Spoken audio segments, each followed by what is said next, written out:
Una nutrita rappresentanza degli operatori balneari della costa veneziana e veneta per la seconda volta in pochi giorni ha fatto tappa in Parlamento a Roma, incontrando il ministro del turismo Daniela Santanchè e poi il vice premier Matteo Salvini. Molti i temi sul tavolo, su tutta la data delle gare imposte dall'Europa in evidenza pubblica per il rinnovo delle concessioni demaniali delle spiagge.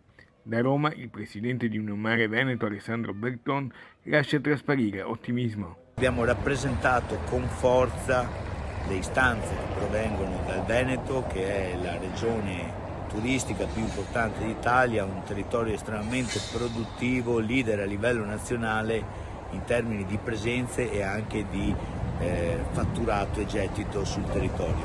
Abbiamo apprezzato le dichiarazioni del Ministro che si è detta volenterosa di assumere un approccio industriale al fenomeno turistico. Gli stessi argomenti ribaditi a Caule pochi giorni fa durante un convegno. Al nostro territorio di ottenere quella considerazione rispetto alle istanze che ogni anno impiegano diverse decine di migliaia di operatori sulla costa. Poi l'incontro con il vice premier Salvini. Confidiamo che questo governo saprà ottenere dall'Europa un slittamento del termine per la scrittura dei decreti attuativi finalizzata all'ottenimento di criteri meritocratici che possano consentire la riassegnazione delle concessioni balneari agli operatori che sin qui si sono distinti e hanno ben operato nella gestione di un bene demaniale pubblico importante come sono le spiagge del Veneto.